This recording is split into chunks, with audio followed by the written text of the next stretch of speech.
The 42nd floor sky lobby of Aurora Pacific Bank had never held a silence like this one. 100 people stood frozen beneath the words etched in brushed steel across the marble wall. Trust is the only currency we cannot print, and not one of them was breathing. In the middle of the floor, with the whole of Victoria Harbor glittering behind the glass, Bryce Tang stood in a suit that cost more than most of the room made in a month, holding a heavy crystal award with both hands. His knuckles had gone white. The crystal was trembling. A few steps away stood a young man in a cheap gray suit with a collar a size too big, the same intern the whole floor had spent a summer calling the Coffee Boy. He was not shouting. His face was almost calm. He simply looked at the crystal in Bryce's hands and said 6 quiet words that would take Bryce Tang's entire world apart. Put her name back on it. A phone lay face up on the signing table, its screen still glowing from the call that had just ended. A call that had turned the most powerful people in the room the color of ash. The interim CEO could not lift his eyes. The head of the analyst program had gripped the back of a chair. And Bryce Tang, whose father had spent the summer quietly buying up the bank around them, whose favorite threat was that one call from his father could have anyone in the room begging on the street, finally understood exactly who he had spent 8 weeks trying to humiliate. To understand how an intern in a $40 suit brought a tycoon's son to his knees in front of the whole bank, and why every powerful adult in that sky lobby had gone pale, we have to go back to a warm June morning, a green and white ferry crossing the harbor, and the first cruel thing Bryce Tang ever said to a boy he was certain was nobody at all. The first star ferry of the morning smelled of salt and diesel and strong milk tea, and Leo loved it anyway. He sat in the same spot every morning, lower deck, port side, on a wooden bench worn smooth by 100 years of commuters, with a canvas satchel on his lap and a folded newspaper in one hand. He was 23, lean, with dark eyes that most people mistook for shyness. Every few minutes he'd glance up, a fishmonger dozing against a rail, a schoolgirl practicing violin fingering on an invisible neck, an old man feeding the ferry's resident gulls against every rule posted on the wall. Then he'd go back to his paper. He liked the ferry. On the ferry, nobody performed. People were simply people. When the boat bumped into the central pier, Leo stepped off into the wet heat and looked up at the tower that had defined his family for 3 generations, Aurora Pacific Bank, 60 floors of glass and steel, with the harbor doubled in its face. To most of Hong Kong, it was simply the private bank, the one old money whispered about, the one that had quietly carried families through every crash since 1961. Because Leo Nung was not really Leo Nung. His full name was Leo Cheng Kao Lok, and the bank in front of him, the trust that controlled it, the founding shares locked in a family holding, the name over the door in gold, belonged to his family. His grandmother had built it. And when the old woman's heart had begun to fail the winter before, she had made her grandson promise one thing. "Before you ever sit in that chairman's chair," she had told him, her hand thin and strong around his, "go and be a junior, a real one. No name, no car, no special treatment. Walk in through the same door as the other interns and find out how my bank treats the people who can do nothing for it. That will tell you everything about whether it is still worth keeping." Leo had been at her bedside for that. Cheng Wan Yi, the woman whose name half of Hong Kong's charity wings were carved with, whose portrait hung in the 40th floor boardroom, had started with nothing. The daughter of a money changer in Changwon, she had counted grubby banknotes behind a caged window as a girl, been turned away from 3 banks for a loan because she was a woman with no surname worth the name, and built her own instead. 1 storefront, then 2, then a tower. She had spent her life making sure the bank remembered the people the big houses looked straight through. And near the end, what frightened her was not dying. It was the reports on her desk. Accounts opened for the right families with none of the checks. Juniors worked to the bone while heirs collected the credit. A slow rot where a famous surname was buying what honest work used to earn. I built a place that was supposed to be a door for people with no door, she said. I am afraid it has become a velvet rope. Promise me you will find out which it is before you decide what to do with it. Not from a report, from the bottom. So Leo had promised and meant it. What he had not expected was how much he would come to respect the view from the bottom. The diligent, unglamorous, deeply decent people who lived there, none of whom had the faintest idea they were being quietly watched over by the one person in the building with the power to protect them. So Leo had applied to the bank's fiercely competitive summer analyst program under his mother's maiden name on papers that listed him as a scholarship graduate from a public university, father deceased, mother a seamstress. Every word technically true. He rented a windowless room in an old walk-up in Shamshui Po. He took the ferry and the MTR. He wore the same 2 shirts. And for the first 6 weeks of the program, not one person had guessed the truth. Not the CEO, not the program head, not the intern who was about to make his summer a misery. That intern arrived, as he always did, in a squeal of tires and a cloud of noise. A matte black Bentley swung into the no-stopping zone outside the tower and stopped across the loading bay the delivery vans needed. A driver in a peaked cap leapt out to open the rear door. Bryce Tang unfolded from the back in sunglasses that reflected the whole plaza, checked himself in the tinted glass, and held out a hand without looking, a paper coffee cup dangling from 2 fingers, already empty. "Bin it," Bryce said to the nearest body, which happened to be Leo. "And I take a flat white, extra shot, from the place on the ground floor, not the pantry sludge. Go." Leo took the empty cup on reflex, looked at it, and set it gently on the ledge beside them. "I'm one of the summer analysts," he said mildly. "Same as you. The bins are by the lift." Bryce lowered his sunglasses. He took in the cheap suit, the canvas satchel, the scuffed shoes, and a slow, delighted smile spread across his face. The smile of a boy who had just found a new toy. "Oh," he said, "you were one of the scholarship ones, the diversity hires." He said the word the way other people said cockroach. 2 other interns drifted over, sensing sport. "This is what they let in now. Mate, my family has banked here for 3 generations. My father is about to own half this building and most of this street." He pushed the empty cup back into Leo's hand. "Flat white, extra shot. You're replaceable. 1 call from my father and you're begging on Des Voeux Road." Leo didn't move. He held Bryce's gaze for 1 long, quiet second. Long enough that something faintly uncertain flickered behind the rich boy's eyes. And then he set the cup back down on the ledge and walked past him into the tower, saying nothing. It was the nothing that made Bryce hate him. He had built his whole self out of getting a rise, and the coffee boy would not rise. Inside the ground floor lift lobby, an older woman in the bank's gray pantry uniform was wiping down the brass rail around the founder's plaque, slow and careful. Meiji, Auntie May, had pushed the tea trolley at Aurora Pacific for 30 years. She knew every banker's order, kept a tin of salted plum sweets on her trolley for anyone having a hard day, and had personally talked more than 1 trembling first-day junior out of the toilets and back into the room. Everyone loved her. She looked up as Leo came in, and her round face folded into a grin. "Ah ya, the Ferry boy," she said in Cantonese. "You eat breakfast? You never eat." "I'll eat, Meiji," Leo said, which was what he always said. "You'll faint into the shredder," she scolded, and pressed a warm bun from her trolley into his hand like a stern grandmother. "Big meeting room needs food. Eat." Leo smiled. A real one. The kind almost nobody at the bank ever saw. For 6 weeks, this woman had been kinder to a stranger she thought was a broke kid than most of the wealthy families he'd grown up around had ever been to anyone. She had no idea she was being kind to the owner's grandson. That was exactly why it counted. His grandmother had taught him the only reliable test of a person ever invented.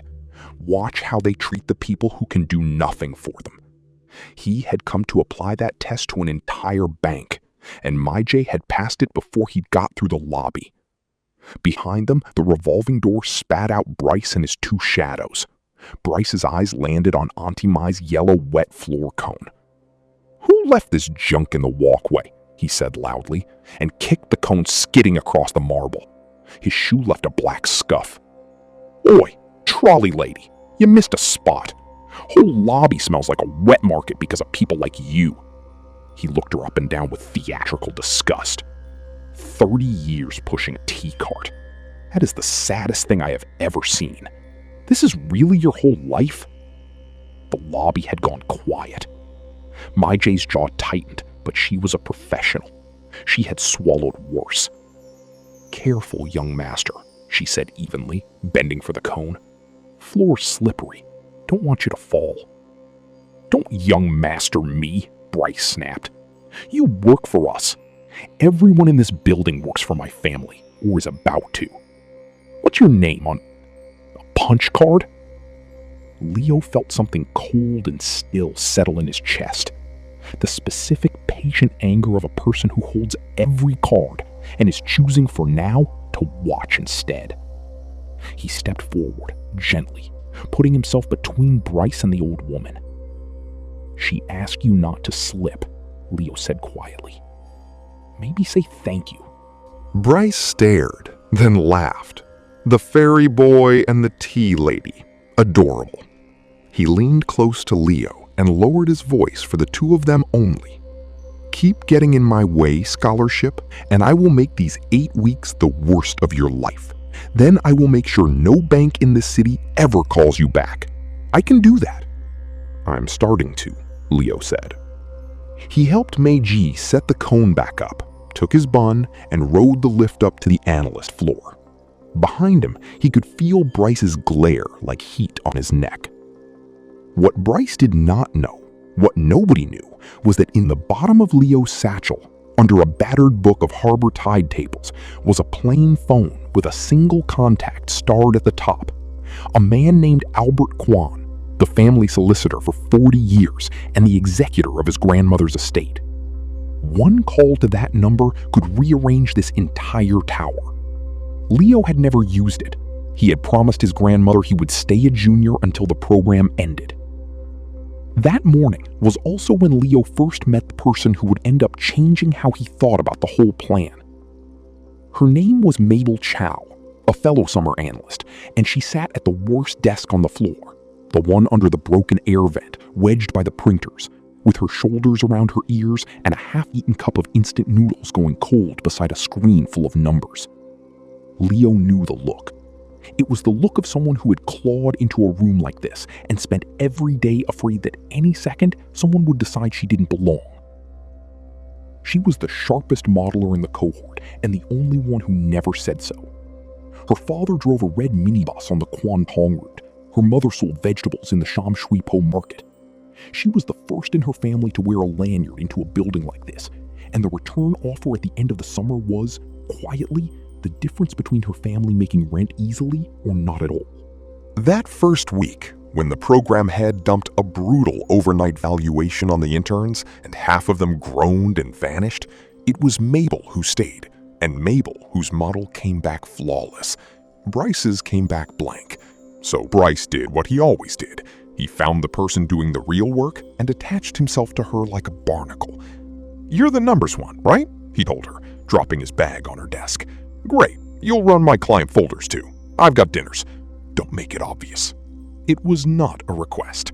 Everyone knew Bryce's father was the reason the analyst program had its new Harborview floor at all.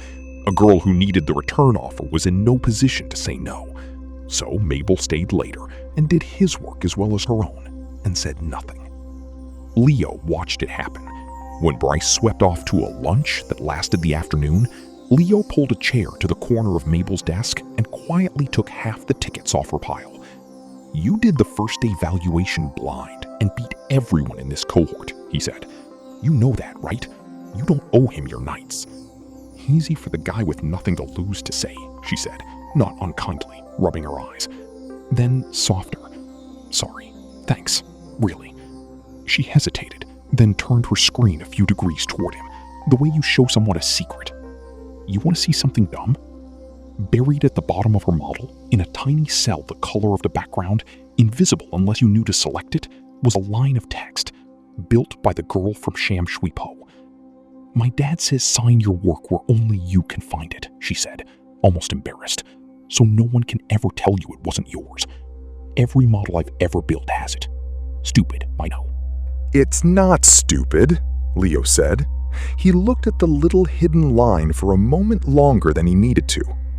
He had no idea then that the small private signature of a minibus driver's daughter would one day become the one piece of proof no amount of money could scrub, reword, or argue away. He had no idea either how hard the promise to his grandmother was about to be tested. If you want to understand how much power a 24-year-old can have when nobody says no to him, you only had to watch Bryce Tang cross the analyst floor. Desks were vacated, the good meeting rooms emptied when he wanted them. The barista in the ground floor cafe had learned to start his flat white the second the Bentley pulled up, because the one time she'd been slow, Bryce had complained to building management and gotten her hours cut.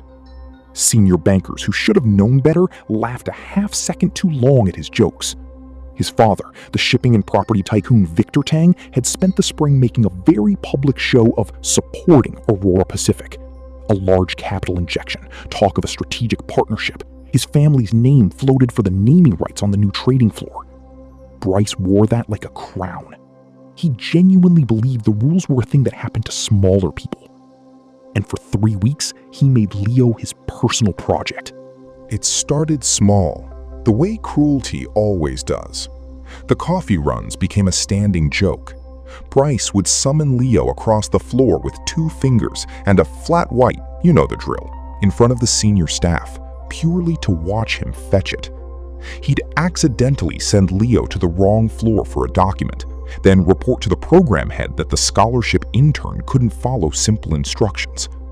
When a real task came up, a live comparables analysis the whole cohort was told to attempt, Leo turned in the cleanest work on the floor, and the program head, a sharp managing director named Desmond Yao, read it aloud as the standard the others should reach. That only made it worse, because here was the thing that truly enraged Bryce Tang. The coffee boy was brilliant. Not loudly. He just quietly produced work that was better than everyone's, then went to eat a cheap rice box alone by the window. To a young man who had been handed everything and earned none of it, nothing was more humiliating than watching someone with nothing earn what he couldn't. So Bryce escalated.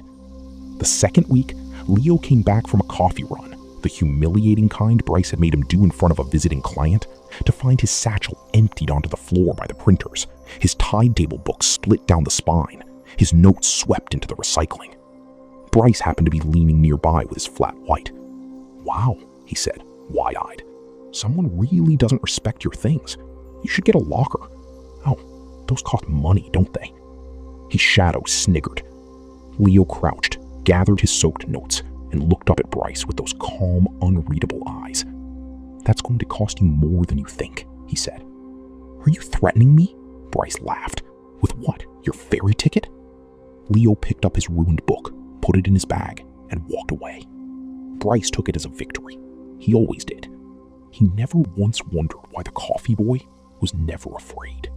But Bryce was not only escalating against Leo. Cruelty, once rewarded, always spreads to whoever is weakest in the room. And that week, that turned out to be Mabel. It happened in Desmond Yao's Thursday deal review, the one where each analyst had to defend a live model in front of the desk. By bad luck, Mabel had been paired to co-present with Bryce, who had done none of it and expected her to carry both their names. When a senior banker's stress test question exposed a flaw, a currency hedge assumption that hadn't been updated after a rate move, Bryce threw her under the minibus without blinking. "That's her section," he said, sliding his chair back. "I flagged it to her twice." And then, loud enough for the room, "They really will let anyone in now. Did your scholarship come with a Bloomberg license, sweetheart, or do we all just get to watch you drown?" Mabel's eyes filled. The room did the terrible thing rooms do, the nervous laugh, the sudden fascination with the carpet. Leo stood up. He walked to the screen, picked up the marker, and calmly circled a single figure. "The error's here," he said. "It's the hedge rate. It's pulling from last Friday's fixing because the data feed on the shared drive didn't refresh over the weekend. Every model built off that template has the same stale number, including 3 on this desk." He corrected it in 2 lines, and the model held. Then he looked at Bryce. Her build is the reason it was close enough to fix in 10 seconds. Maybe say thank you.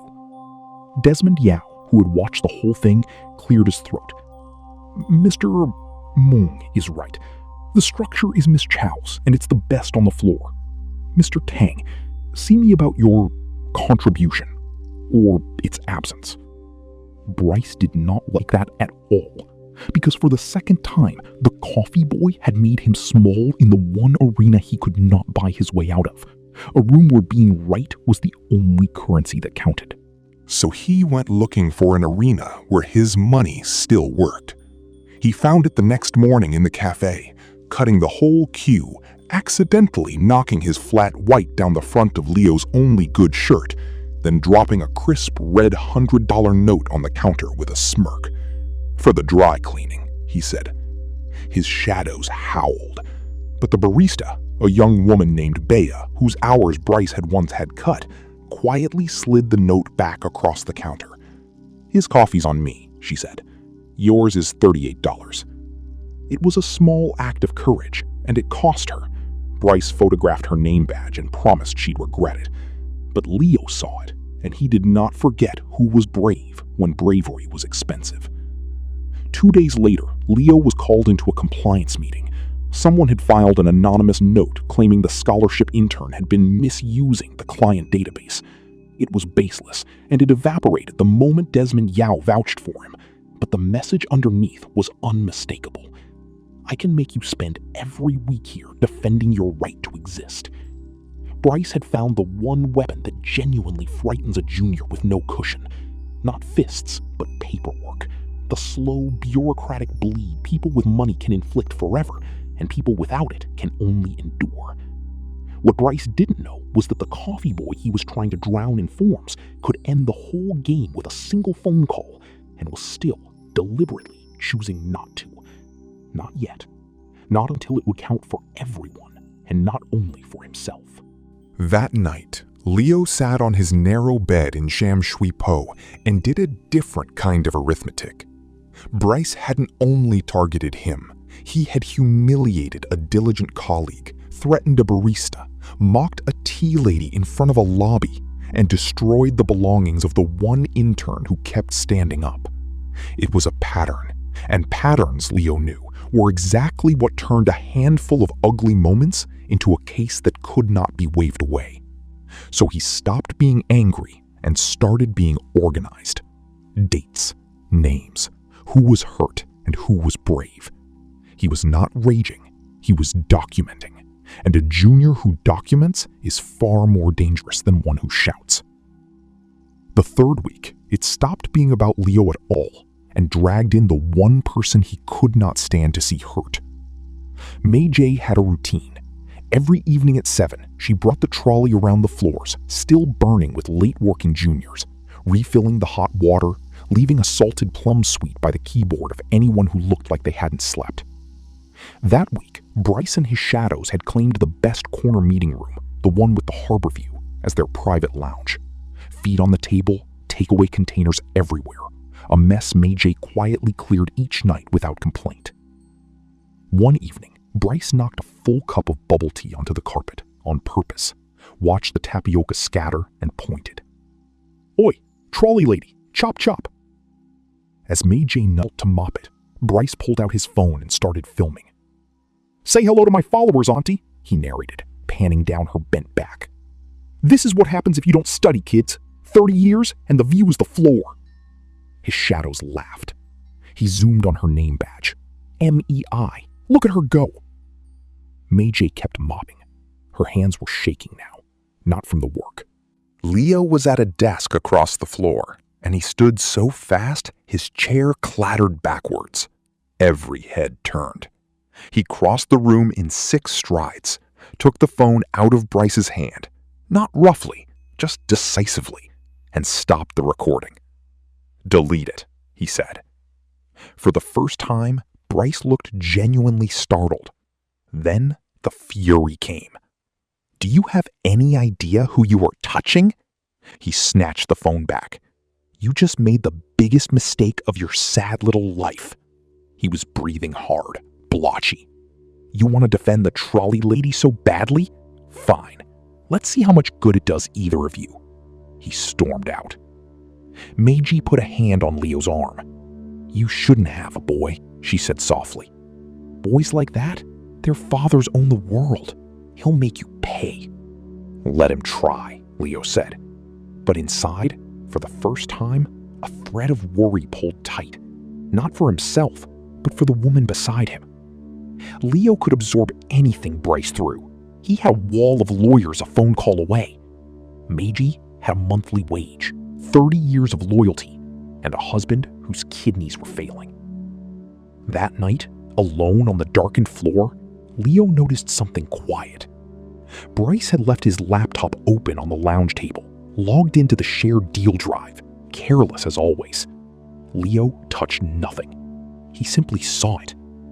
Bryce's summer capstone, the live pitch every analyst had to deliver to the investment committee, the one that decided the coveted Analyst of the Summer Award and its guaranteed graduate associate offer, was an empty folder, 4 days before the deadline.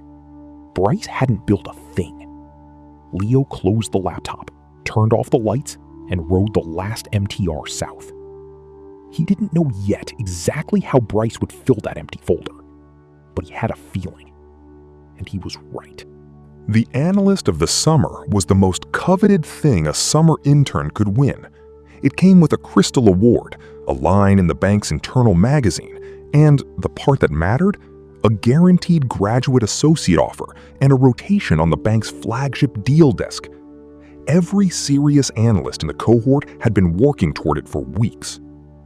Mabel had built something genuinely original for it, a full restructuring model for a struggling family-owned shipping client, complete with a financing plan she'd stress-tested against 3 decades of freight rate data. Data she understood in her bones because she'd grown up in a household where a bad month on the roads meant a lean month at the table. It was elegant, it was hers, and it lived on the same shared deal drive Bryce Tang had access to. Buried in it, in a cell the color of the background, was her signature, built by the girl from Sham Shui Po. The kind of quiet, private joke a genuinely brilliant person leaves inside her own work. She had no idea then that it would become the one thing no amount of money could argue away. A thief could rename every tab. He could never find or remove a fingerprint he didn't know was there. 4 days before the committee pitch, Mabel's model was copied in the dead of night to Bryce's folder.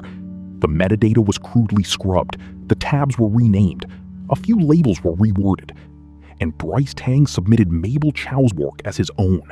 And because he needed the coffee boy gone too, he added a poisoned twist. He told the program head that he had caught the scholarship intern and Chow leaking a live client model outside the bank, and that Mabel's version was the stolen copy. When Mabel went to submit her real model the next morning, the system flagged it as a duplicate of one already logged under Bryce Tang. Her own work, stolen and timestamped ahead of her, now recast as evidence that she was the thief. Mabel went straight to Desmond Yao. She laid out the freight data, the version history, the weeks of work. Yao believed her. You could see it in his face. When Yao came out, he wouldn't meet her eyes. "The committee has to review it," he said quietly. "These things take time. Be careful." And here is where Bryce crossed the line he could never uncross. Because there had been a witness. On the night the files were copied, Meiji had been clearing the corner lounge on the 40th floor. She'd seen Bryce hunched over 2 laptops at 2 in the morning, muttering, sweating, moving files. She hadn't understood what she was seeing, but when the theft accusation swept the floor, she understood exactly. And Meiji, being Meiji, did the honest thing. She went to Desmond Yao and told the truth. that she'd seen young Master Tang alone with 2 machines that night. Bryce found out within the hour. He didn't panic. That was the frightening thing about him. He had learned, watching his father, that a big enough lie with enough money behind it always beats the truth. So he walked into the interim CEO's office, set his father's partnership on the table like a loaded gun, and calmly reported that the tea lady, May, had been stealing. A client's gift, a boxed luxury watch left for a private banking customer, had gone missing from the 40th floor lounge, Bryce said. And wasn't it interesting that the trolley woman was up there alone at night? Wasn't it convenient that this thief was suddenly inventing wild stories about the son of the bank's most important new partner? By Friday, May G, 30 years, salted plum sweets, 3 generations of talk-down juniors, was walked out of the tower by security with a cardboard box in her hands, dismissed for theft. Her final wages withheld pending investigation. That detail was not a small one. May J's husband had been on dialysis for 2 years, 3 sessions a week at a subsidized clinic, and the staff medical benefit that came with her 30 years of service was the only reason his treatment hadn't lapsed. The same letter that fired her for theft cut those benefits at month's end. So Bryce Tang's lie had not merely taken an old woman's job and her good name, it had reached into a clinic and hung a countdown clock over a sick man's bed. When Leo learned that, from Bia, who knew May J's family from the neighborhood, something in him that had stayed patient for 6 weeks went very still and very cold. This was the line the whole story had been walking toward. Not an insult, not a ruined book. A man in a dialysis chair because a boy who had everything had decided a woman who had nothing was disposable. He found May J at the tram stop at the bottom of the hill, holding her cardboard box, staring at nothing. "They said I stole," she whispered. 30 years, and they took his word over mine because his father signs the checks. I told the truth about what I saw, and they threw me out like rubbish. Her voice broke. Who hires a 60-year-old tea lady with theft on her record? What do I tell my husband? Leo sat beside her on the bench. For a long moment he said nothing. A tram rattled past without stopping. "May J," he said finally, and his voice had changed. Something underneath it had gone very quiet and very hard. "I need you to trust me for 12 days. Can you do that?" "Trust you to do what, a boy? You take the ferry? You eat cold rice boxes? What can you possibly—" 12 days, he repeated, and put a hand on her shoulder. "Don't sign anything they send you. Don't cash anything. Just wait." That night, for the first time all summer, Leo took the starred contact out of hiding. He sat on the edge of his bed in Sham Shui Po, looked at the name Albert Kwan for a long time, and thought about the promise to his grandmother, stay a junior until the end. He thought about an empty coffee cup pushed into his hand. He thought about a phone filming an old woman's back. He thought about a cardboard box at a tram stop. Poor, he thought. Grandmother, I think this is exactly what you sent me to see, and I think you'd want me to do something about it. He pressed call. Albert Kwan was 74, had been the Cheng family solicitor for 4 decades, and had not been surprised by anything since the handover. When his phone rang near midnight and the screen said K-Lock, he sat straight up. "Tell me you're all right," Kwan said. "I'm fine," Leo said, "but I'm going to break my promise to Poor, and I need your help to do it properly." He told him everything. The ferry, the lobby, the ruined book, the video, the stolen model, and finally the old tea lady fired for telling the truth. Kwan listened without interrupting. When Leo finished, there was a long silence on the line. "Your grandmother," Kwan said at last, "sent you there to find out whether the bank she built still had a spine. It seems it does not. So let me ask you the only question that matters. Do you want to be angry, or do you want to win so completely and lawfully that none of it can ever be undone?" "I want to win," Leo said. cleanly, where everyone can see it. Then we do not make a scene, Quan said, and Leo could hear the old lawyer smiling for the first time. We build the file until it is too heavy for anyone to lift off these people. We move quietly, and when the moment comes, we let them make the scene. For us. What followed over the next 11 days was a masterclass in patience. Leo did not storm the CEO's office or announce who he was. He did what his grandmother had taught him. He gathered the truth until it was undeniable and let the truth do the shouting. First, the drive logs. Quan quietly retained a forensic technology firm. The bank's own systems were, after all, ultimately governed by the family trust, and they pulled the raw access records the crude scrub had never truly erased. There it was, in cold timestamps. Mabel's model, created and refined across 5 weeks. Bryce's copy, created in under 2 minutes at 2:11 a.m., 4 days before the deadline, from Bryce's own login on Bryce's own laptop, on the 40th floor Wi-Fi. The theft was written in the machine's memory in a language no lawyer could argue with. Second, the witness and the watch. Quan's team took a calm, recorded statement from Meijie, then pulled the 40th floor lift lobby and corridor CCTV the CEO's office had conveniently never reviewed. There was Bryce, entering the lounge at 2:04 a.m. with his laptop bag. There was Meijie, arriving at 2:25 to clear the containers, exactly as she'd said. And the stolen watch appeared nowhere in the timeline, because Bryce had reported it missing a full 2 days after he claimed it had vanished, a lie the timestamps caught by the throat. The client it supposedly belonged to, quietly asked, had never left any watch at all. Third, the part that made even Albert Quan pause, the partnership. Because once you have the authority to look, you find everything. Victor Tang's capital injection turned out to be a slow, quiet accumulation of Aurora Pacific shares through 3 nominee companies, paired with a proposed agreement that carried a side letter. Bryce had not earned his summer offer any more than he'd earned the award. His father had been buying it, and the bank around it, all along. And now there was a paper trail. But building a case in daylight is one thing.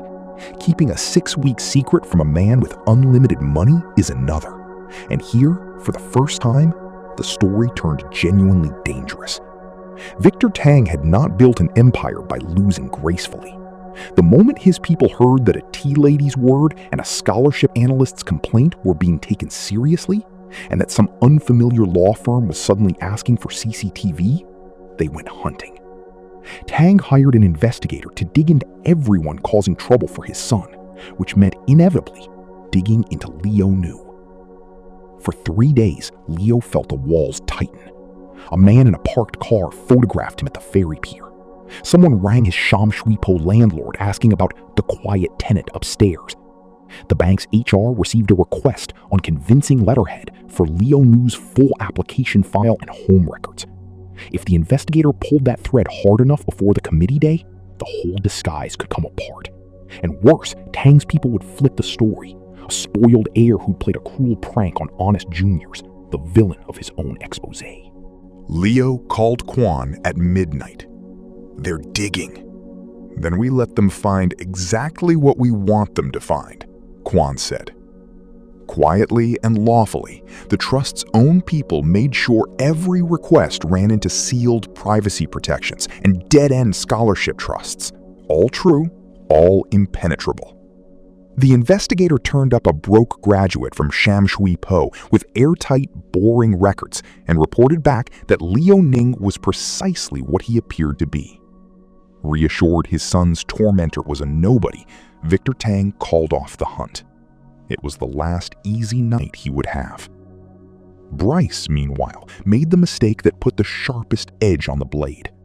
Uneasy that the theft story wouldn't lie down, he decided to nail shut a witness, Anjali Rao, a first-year analyst who had been at the printers late that night and had, in fact, seen Bryce carrying 2 laptops into the lounge. He cornered her by the pantry and offered her money, Real money, enough to clear a year of the loans she was quietly carrying, to sign a statement that she'd seen Mabel and the scholarship intern leaking the model instead. "You're clever," he told her. "Clever people back the winning side early." For one long moment, Anjali thought about her loans, her family, everything she was afraid to lose. Then she thought about the intern who'd quietly halved a colleague's ticket pile at midnight and asked for nothing. "No," she said. Her voice shook, but she said it. "You want the difference between you and them? They helped me when I was no use to anyone. You only want me now that I am. I'm not for sale." And then, because courage grows the instant it is used, she went straight to Desmond Yao and repeated every word. He wrote it down, dated it, and signed as witness. That was Bryce's fatal error. He had stolen a model and framed a tea lady. Now he had tried to buy false witness in front of someone brave enough to report it and a managing director willing to record it. The file had grown its cruelest edge, and Bryce had handed it over himself. The emotional low came on the 11th day. Meiji's husband was readmitted to hospital, and Meiji, jobless, her name in the mud, her savings draining on the private sessions she now had to pay for out of pocket, sat in the ward and for the first time stopped believing it would ever be all right. She called Leo. "I know you said wait, a boy," she said, her voice hollow. "But I don't think waiting fixes this one. Some things money just wins. Maybe it's time I taught you that." Leo stood at his window, looking north toward the glow of the tower across the harbor, and made himself say the hardest sentence in the whole plan. "One more week, Meiji. Give me one more week, and then I promise you will never have to wait on anyone's mercy in that building again." On the surface, nothing changed, which is what made the noose so tight. Bryce, riding high, had won the Analyst of the Summer with Mabel's stolen model, and the award was to be presented on Friday in the 42nd floor sky lobby, in front of the CEO, the committee, the whole cohort, and, as guests of honor, Victor Tang and his lawyers, there to also sign the partnership and unveil the plaque for the new Tang trading floor. Bryce spent the week doing victory laps. He cornered Leo by the lifts on Wednesday. "Heard your girlfriend's got a theft problem?" he said, grinning. "Shame. She'll lose the offer, maybe worse. And the trolley lady? Go on. You should have just fetched the coffee, mate. All of this is because you forgot your place. This is my bank. My family's name is about to be on the floor you stand on. And you'll be back on the ferry by Monday." Leo looked at him for a long moment. Everything in him wanted to end it right there. Instead, he let the noose tighten one more inch. "You keep saying it's your family's bank," Leo said quietly. "Say that on Friday, at the ceremony, into the microphone." "I'll say it to the whole room, loser," Bryce sneered. "Be there. Watch me take my award." He walked off laughing. He has no idea, Leo thought, that I just asked him to dig his own grave, and he said yes. That evening, an unexpected ally stepped up. Desmond Yao, who had been quietly sick with guilt all week, found Leo alone by the printers and set a small drive on the desk. "Every draft Miss Chow ever showed me, with my dated comments going back 5 weeks, he said, "and my written statement that the model is hers, and that the boy accused of leaking it is the one who fixed the whole desk's hedge error in 10 seconds. I let a man in an expensive suit make me hold my tongue for a fortnight, and I've despised myself for it." He squared his shoulders. "Whatever you're planning for Friday, and I don't think you're quite a scholarship intern, I'll stand up and say all of it, on the record." Leo shook his hand and did not correct him. There was one last piece. On Thursday night, Albert Kwan called back. "It's done," he said. "The trustees convened this afternoon. On the evidence, the wrongful dismissal, the theft and framing, the attempt to buy false witness, the nominee share buying and the side letter, and per your grandmother's will, control of the founding trust and the chairmanship of the bank that trust holds passes to you on the date she named. Applause. Which is tomorrow, clock. Friday. I'll be there at 11. The board will be waiting on the line to formally seat the new chairman. Applause. Your grandmother will be very proud. Get some sleep. Tomorrow you go to work as who you really are. Leo hung up and stood at his window, looking across the black water at the tower with his family's name on it in gold, glowing against the dark. In the morning, the ferry would carry him across one more time, and this time, everyone would learn who the intern on the Star Ferry really was. Friday morning, the 42nd floor sky lobby of Aurora Pacific gleamed. Beneath the words etched in steel, "Trust is the only currency we cannot print," 100 chairs had been set in tidy rows, the whole of Victoria Harbor blazing behind the glass. A low stage held a lectern, a microphone, and on a black plinth, the Crystal Analyst of the Summer Award. At the front sat the important people, the interim CEO, Gordon Pack, sweating lightly in a beautiful suit, the investment committee, a row of senior bankers, and in the seats of honor, the tycoon Victor Tang, flanked by 2 lawyers in matching charcoal, checking their watches. Behind a velvet rope, a covered plaque waited, the Tang trading floor. And in the third row, in a cheap gray suit, sat Leo Ning. Beside him, because Leo had insisted, and because Albert Kwan had made 2 phone calls that made it so, sat Meiji, uncomfortable in her good blouse, clutching her handbag, not understanding why the polite young lawyer had asked her to come. On her other side sat Mabel Chow, pale and confused, and Anjali Rao, steady and grim. The ceremony began. Gordon Pack made a speech about excellence. The committee chair made a speech about the future. And then Pack smiled toward the front and said, "It is my great pleasure to present this year's Analyst of the Summer, a young man whose work represents the very best of this institution, Mr. Bryce Tang." Applause. Bryce rose, buttoned his jacket, and strode to the stage like an heir to a throne. He lifted the Crystal Award, turned to the room, and could not resist. He never could. "Thank you," Bryce said into the microphone. "You know, some people are just built for this. My family built half of what you can see out that window. That new floor? Our name. This bank? My family's about to own the best part of it." He smiled at the applause, and then his eyes found Leo in the third row, and the smile curdled into a smirk. Not everyone belongs on a floor like this. A ripple of uncomfortable laughter. And at exactly that moment, the great glass doors at the back of the sky lobby opened. A tall, unhurried old man in an impeccable suit walked in, flanked by 2 people carrying document cases. Albert Kwan did not rush. He walked straight down the center aisle, and something about the absolute certainty of his stride made the whole room go quiet. He stopped at the front, turned to the CEO, and said in a voice that carried to every corner, "Mr. Pack, forgive the interruption. My name is Albert Kwan.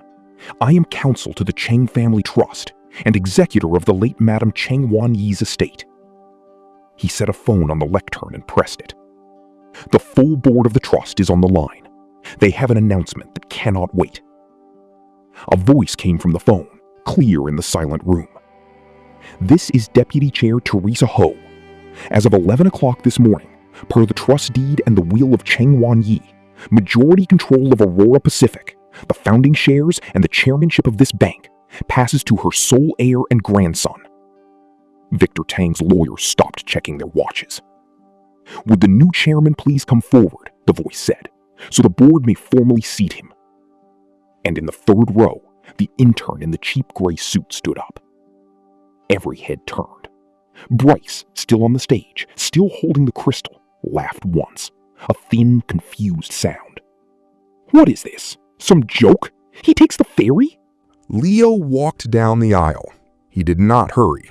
He passed Victor Tang, whose face was already changing, and stopped for one moment beside Meiji to put a hand on her shoulder, so the whole floor watched the accused thief's accuser stand with the woman he'd had thrown out. Then he climbed the 3 steps to the stage, walked to the lectern, and leaned toward the phone. "I'm here," he said. "Leo Cheng Ka Lok." And the whole room turned the color of ash. Gordon Pak's face drained white as he understood who he let be bullied all summer. The committee chair gripped a chair. Victor Tang's lawyers were whispering fast, and Bryce Tang stood frozen at the center of the stage, the crystal shaking in his white-knuckled hands as the pieces slammed together. The Ferry, the cheap suit, Bennett, Coffee Boy, one call from my father and you're begging, every cruel word said to the person who owned it all. Leo turned to face him. He did not raise his voice. He didn't need to. "Put her name back on it," Leo said. 6 words. The same 6 words the whole story had opened on. Bryce's mouth opened and closed. You can't just... "I can, actually." Leo nodded to Albert Kwan, who opened the first case and gestured to a technician. The vast screen behind the stage, meant for Bryce's victory slides, flickered to life. There would be no need to take anyone's word for anything. The room was about to see it. "Let's do this in the order you earned it, Bryce," Leo said, calm as a surgeon. "You told this room the bank basically belongs to your family. You said it into that microphone 30 seconds ago." The screen split in 2. On the left, Mabel's model, its version history scrolling back 5 weeks, edit after edit, night after night. On the right, Blanquette, 4 days before the deadline. 2 sets of tabs sat side by side, identical beneath the cosmetic renaming. No flashing graphics, no captions, just 2 timelines, cold and plain, telling the whole story to 100 people at once. Somehow the quiet of it was worse than any accusation.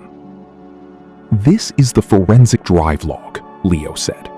"It shows Miss Chow's restructuring model, built over 5 weeks, and it shows a copy made from your laptop at your login at 11 minutes past 2 in the morning, the model you just accepted an award for. You didn't build a cell of it. You took it from the girl at the desk under the broken vent." He paused, and for the first time something almost like a smile touched the corner of his mouth.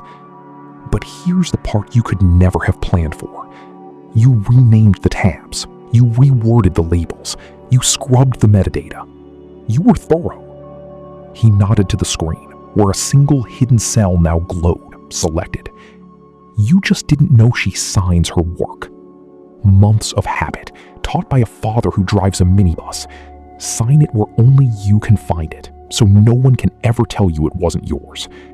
It's still in your copy, right now, exactly where she left it, because you were too busy stealing it to read it well enough to find it. It reads, "Built by the girl from Sham Shui Po." He let it land. You couldn't even understand what you stole well enough to erase that it was hers. A gasp moved through the crowd. Desmond Yao stood up. "I can confirm every word," he said, his voice ringing off the glass. 5 weeks of dated drafts. The model is Miss Chow's. I'll swear to it anywhere. "Next," Leo said, "you told Mr. Pak that this woman," he gestured to Mei Jie, who had risen, stunned, "stole a client's watch." The screen changed to silent, time-stamped CCTV, 25 with her trolley. "Here's the footage. Here's the fact that you reported the watch missing 2 days after you said it vanished. There was no watch. There was no theft." Then a second clip played, the one everyone had heard about and never seen. Bryce's own phone video of Mei Jie on her knees mopping while the boys laughed off camera. Played here in this silent marble room in front of her colleagues, it did not look funny at all. It looked like exactly what it was. The crowd was murmuring now, an ugly turning sound, turning against Bryce. "There's more," Leo said, still not raising his voice. 2 days ago, You offered a first year named Anjali Rao enough money to clear her loans if she'd sign a false statement. Anjali rose, pale but steady, and nodded once. She said no. Then she reported it, and Mr. Yao witnessed and dated her account. Leo laid the signed page on the lectern. Do you understand what that is, Bryce? That's not a bad review.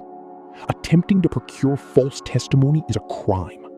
You didn't just cheat. You tried to buy a struggling junior's honesty, and it turned out she had more of it than your entire family could afford. Then he turned to the two shadows in the second row. And you two. You held the camera. You saved the room.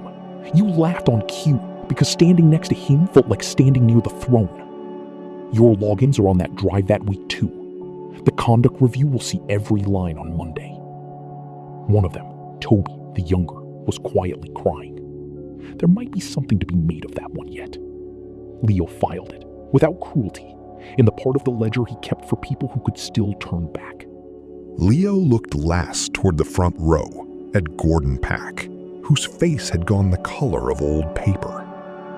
And the adults in this room who felt a partnership lean on their shoulder and chose it over the truth? That is a longer conversation. The murmuring had stopped. Now the Sky lobby was perfectly silent, because everyone finally understood this was not a tantrum. It was a reckoning, delivered by someone who held every fact, every timestamp, and every ounce of the authority to make it stick. And finally, Leo said, and for the first time he looked past Bryce, straight at Victor Tang. The partnership. Shares bought quietly through 3 nominee companies all spring. A side letter promising your family a board seat, a floor with your name on it, and a guaranteed job for a nominated family member. You weren't rescuing this bank, Mr. Tang. You were buying it out from under an old woman's grave and dressing it up as generosity. He set the last page down. That's not a partnership. The regulators have a different word for undisclosed nominee accumulation and a purchased seat. They'll be reading these papers next week. Victor Tang stood, gray-faced, one hand raised. Now, let us be reasonable, young man. I'm sure we can reach an arrangement. Everything has a price. That, Leo said quietly, is exactly what my grandmother sent me here to find out. Whether her bank still had anything money couldn't buy. He looked up at the words etched across the wall. Trust is the only currency we cannot print. She put those there the year I was born. I'm going to make them true again. The whole room had heard it. A tycoon, in front of 100 witnesses and a board still live on the phone, trying to buy the new chairman a minute after learning who he was. A few people actually gasped at the nakedness of it. Leo didn't argue and didn't shout. He simply let the offer hang in the air until its own ugliness had filled every corner of the lobby. He turned back to Bryce and delivered the payoff, beat by beat. So here's how today ends. The award is revoked. It goes to the person who actually built the work, and that's Ms. He gently took the crystal out of Bryce's frozen hands and set it back on its plinth. Your graduate offer is void. Your conduct here, the theft, the framing of an employee, the attempt to buy false testimony, goes to the conduct review, and where it's criminal, to the authorities this afternoon. Bryce Tang, who had never in his life heard the word no, finally heard it, and something behind his face came apart. "You can't do this to me," he whispered. "Do you know who my family is?" Leo looked at him, almost gently. "I do. I've known exactly who you are all summer." He paused. The question was always whether you knew who you were talking to. And you never did, because you never once looked at anyone you were cruel to. The colleague at the bad desk, the junior with the loans, the barista, the tea lady. You only ever measured what they could do for you. That's why you lost. Not because your name wasn't grand enough, because you weren't kind enough. You had every advantage a person can be handed, and the one test that mattered, you failed on day one, in a loading bay, over an empty coffee cup. Security, moving on Albert Kwan's quiet signal, began to walk toward the stage. Not for Meiji this time. Bryce looked for his shadows and found them staring at the floor. He looked for his father and found Victor Tang already half turned away, murmuring to a lawyer, calculating his own survival, because that had always been the only language the family truly spoke. And in that moment, Bryce understood the thing that would follow him far longer than any dismissal, that he had spent his whole life surrounded by people, and not one of them was standing with him, because he had never once stood with anyone else. His family's name was going on the floor. The room was full of the people he'd wronged, and the coffee boy owned them both. For what it's worth, Leo said, quieter now, this didn't have to be your story. If you'd just said thank you in that loading bay, if you'd left Meiji alone, or given Mabel the credit that was hers, or been decent to one single person who could do nothing for you, you'd be walking out of here today with an award and a future. You had every advantage a person can be given. The only one you refused to use was the one that's free. But Leo wasn't finished, because a true ending is not only about who falls, it's about who rises. He stepped off the stage and crossed to Meiji, who was crying and trying not to, crushing her handbag in her hands. "Meiji," he said, and his voice finally cracked just a little. "I couldn't tell you. I'm sorry. I made a promise to a stubborn old woman that I'd keep my name to myself until I understood her bank. You want to know what taught me the most here? Not one meeting." He turned to face the room. "Madame May is reinstated this morning with full back pay, her husband's benefits restored and backdated to the day she lost them, and a written apology from this bank. And as my first act as chairman, I'm endowing the Cheng Wan Yi Award, given every year to the member of this bank, banker, analyst, or support staff, who best shows character to someone who can do nothing for them in return." Meiji pressed her handkerchief to her mouth. Then Leo found Mabel in the crowd. "The award for the best work this summer was never a question," he said. "It's yours. It always was. Your name is literally inside it." He restored her authorship on the record, confirmed her graduate offer on the flagship desk, and named her the true analyst of the summer. Mabel put both hands over her face. A few feet away, Anjali and Bia, quietly reinstated by a single phone call an hour earlier, were laughing and crying at once.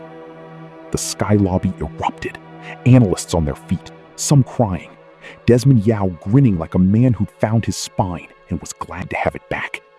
At the edges, quietly, Victor Tang and his lawyers were walked out one door and Bryce another, no longer an heir, just a young man who'd never been told no and had now been told it by a whole room at once. The last thing he saw before the doors closed was the coffee boy, standing under the words, "Trust is the only currency we cannot print," lifted up by a room full of the people he'd looked straight through. That afternoon, Leo Cheng took the Star Ferry home one last time as a stranger. Lower deck, port side, reading his paper. An old woman across the aisle struggled with her market bags. He got up and helped her without being asked. He didn't do it because anyone was watching. He did it because that, in the end, was the whole point. In the weeks that followed, though the clip would only ever capture that one bright morning, it all rolled out as Leo had promised. The stolen award was formally revoked and reissued to Mabel.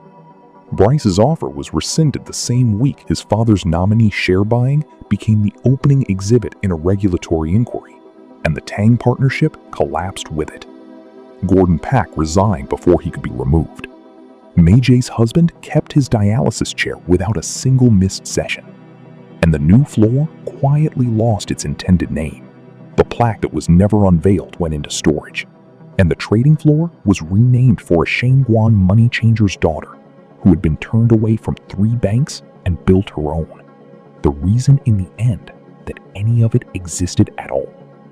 Bryce Tang had a name on a building and a father who owned half a street.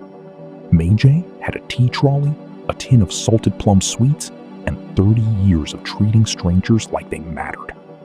Only one of them still had their dignity when the harbor lights came on that night. So here's the question I want you to answer in the comments. Was Leo right to stay hidden the whole summer? To let it get as far as an old woman fired and a sick man's treatment on a countdown? Or should he have revealed who he was the very first morning in that loading bay over an empty coffee cup?